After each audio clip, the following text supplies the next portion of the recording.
الحمد لله رب العالمين، والصلاة والسلام على أشرف الأنبياء والمرسلين نبينا محمد عليه وعلى آله وأصحابه وأهل بيته وعنا معهم بعفو الله وكرمه أفضل صلاة وأزكى تسليم.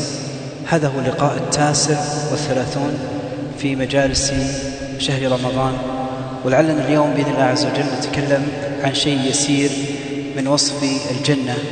فقد ذكر الله عز وجل الجنة في القرآن كثيرا، وكان من أساليب القرآن الترغيب والترهيب، يعني ذكر الأمور التي يرغب الله عز وجل بها عباده حتى يطلبوها، والأمور التي يخوفهم منها.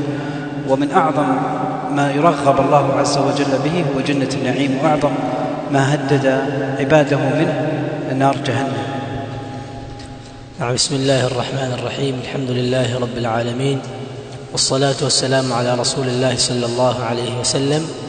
الشيخ حفظه الله تعالى ameanza kumhimidi Allah tabarak wa taala na kumtakia sala na salamu Mtume Muhammad sallallahu alayhi wasallam.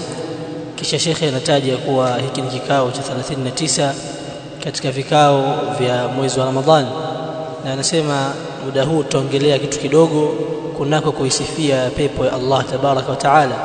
Allah katika Qur'an ameitaja pepo sehemu nyingi akiisifia, na usulubu wa Qur'an ni wa kutamanisha na kutisha, kuwatamanisha watu na pepo ya Allah tabaraka wa taala, na kuwatisha na kuwahofisha kunako adhabu za Allah tabaraka wa taala. قال الله: فلا تعلم نفس ما أخفي لهم من قرة أعين جزاء بما كانوا يعملون. فالجنة لا يمكن أن يتصور الإنسان ما فيها من النعيم. قال النبي صلى الله عليه وسلم في الحديث القدسي إن الله يقول: أعددت لعبادي الصالحين ما لا عين رأت ولا أذن سمعت ولا خطر على قلب بشر، يعني شيء لم تره العيون ولم تسمعه الأذان ولم يخطر في النفوس. نعم. kisha shekhe anataja kauli Allah tabarak wa taala. Allah anasema ya kuwa nafsi haijui ni kipi ambacho Allah amekificha, yani amekiandaa kwa ajili ya waja wake wema, ikiwa ni malipo kwa yale waliokuwa wakiyatenda. Vitu vilivyoko peponi hakuna yeyote anayevijua uhakika wake. Yale yaliyoko peponi katika neema hakuna anayejua uhakika wake. Anasema Mtume Muhammad sallallahu alaihi wasallam katika hadithi al-Qudusi, anasema Allah mtukufu ya kuwa nimeandaa pepo kwa ajili ya waja wangu wema, nimeandaa humo yale ambayo hakuna jicho limewahi kuona, wala hakuna sikio limewahi kusikia, wala haijawahi kupitikana katika moyo wa yeyote. Hakuna yeyote aliyewahi kuona yaliyoko peponi, na hakuna yeyote aliyewahi kusikia yaliyoko peponi katika neema, na hakuna yeyote aliyewahi kufikiria katika moyo wake yale yaliyoko peponi.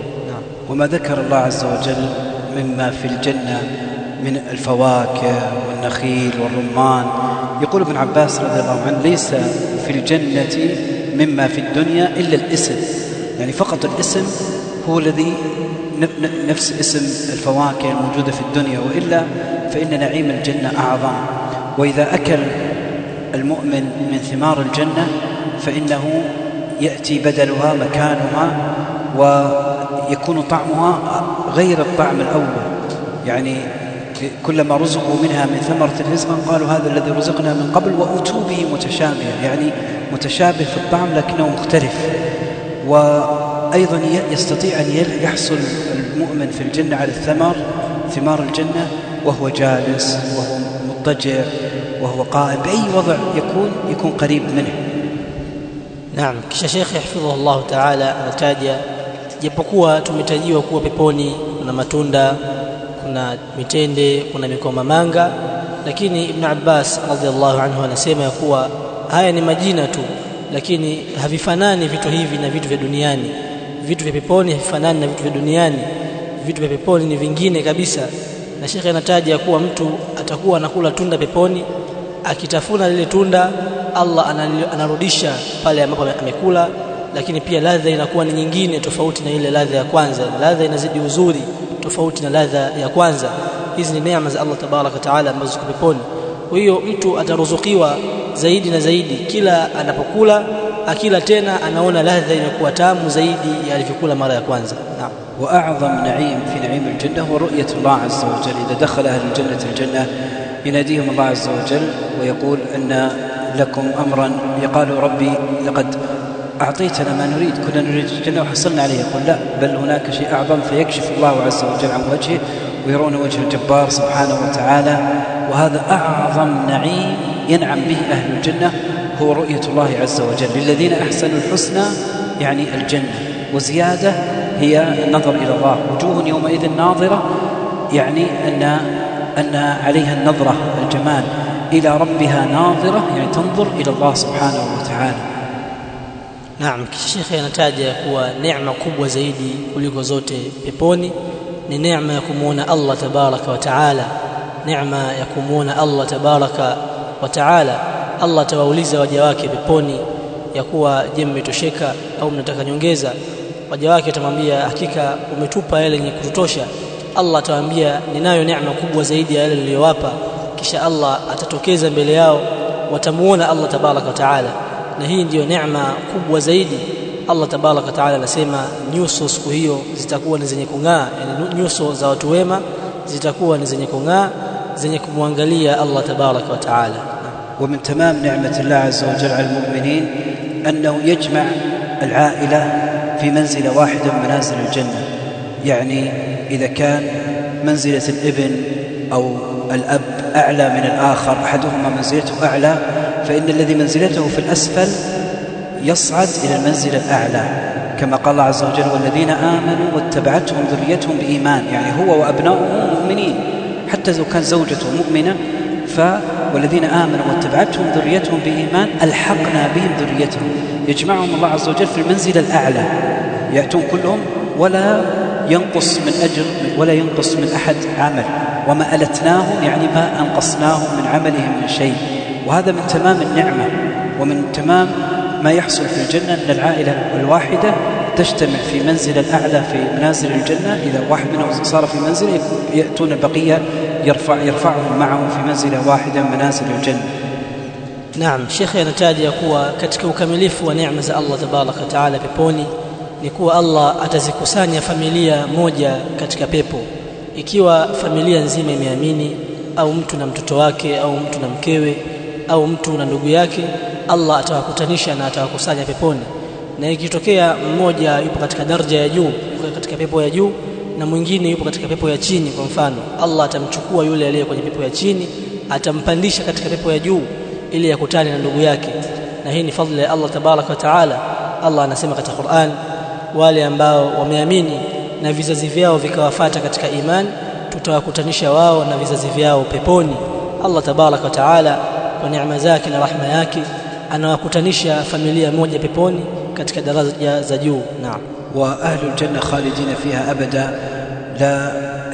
ليس في الجنة نوم ولا في الجنة موت، يعني لا يوجد موت، إنما هي حياة أبدية. ومع ذلك النعيم، كل أنواع النعيم وكل أنواع الملذات، مع ذلك الإنسان لا يمل، لا يشعر في الملل بالجنة، كما قال الله عز وجل لا يبغون عنها حولا، يعني لا يريد التحويل عن هذا الحال الذي هو فيه.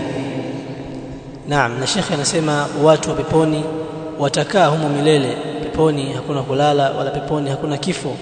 Watu watakaa milele humo wakineemeka na neema za Allah tabaraka wa taala, na mwanadamu atakuwa hagundui mabadiliko yoyote katika pepo, bali atakaa humo milele akineemeka katika neema za Allah tabaraka wa taala. والمسلم يسأل الله أعلى الجنة وهو الفردوس، لأنه وسط الجنة وأعلى الجنة. وجاء في الحديث أن من سأل الله الجنة 3 مرات قالت الجنة اللهم أدخله الجنة، وإذا استعاذ من النار 3 مرات قالت النار اللهم أجره من النار. Naam, shekhe anataja kuwa Muislam anatakiwa apupie kumuomba Allah tabaraka wa taala pepo, tena amuombe Allah tabaraka wa taala pepo ya Firdaus, pepo ambayo ndio pepo ya juu zaidi. Na imekuja katika hadithi ya kuwa mtu akimuomba Allah tabaraka wa taala pepo mara 3, basi pepo husema ya Rabbi muingize peponi. Na mtu akimuomba Allah tabaraka wa taala amkinge na moto mara 3, basi moto husema ya Rabbi muepushe na moto. Naam. جزاك الله خير. اللهم إنا نسألك الفردوس الأعلى من الجنة. اللهم إنا نسألك الجنة وما قرب إليها من قول أو عمل. اللهم إنا نسألك الجنة وما قرب إليها من قول أو عمل. اللهم نسألك الجنة وما قرب إليها من قول أو عمل. اللهم إنا نعوذ بك من النار اللهم إنا نعوذ بك من النار وما قرب إليها من قول أو عمل. اللهم إنا نعوذ بك من النار وما قرب إليها من قول أو عمل. اللهم إنا نعوذ بك من النار وما قرب إليها من قول أو عمل. اللهم إنا نسألك فعل الخيرات وترك المنكرات وحب المساكين، ونسألك أن تغفر لنا وترحمنا يا أرحم الراحمين.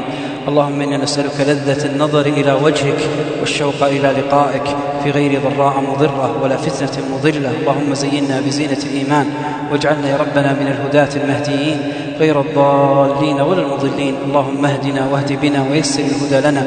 اللهم اختم لنا شهر رمضان بالفوز بجناتك والعتق من النار برحمتك يا أرحم الراحمين يا عزيز يا غفار. ربنا آتنا في الدنيا حسنة وفي الآخرة حسنة وقنا عذاب النار. ربنا هب لنا من أزواجنا وذرياتنا قرة أعين واجعلنا للمتقين إماما. ربنا اغفر لنا ولإخواننا الذين سبقونا بالإيمان ولا تجعل في قلوبنا غلا للذين آمنوا ربنا إنك رؤوف رحيم. ربنا إننا ظلمنا أنفسنا وإن لم تغفر لنا وترحمنا لنكونن من الخاسرين. اللهم أعد علينا شهر رمضان أعواما عديدة وأزمنة مديدة ونحن في حياة سعيدة.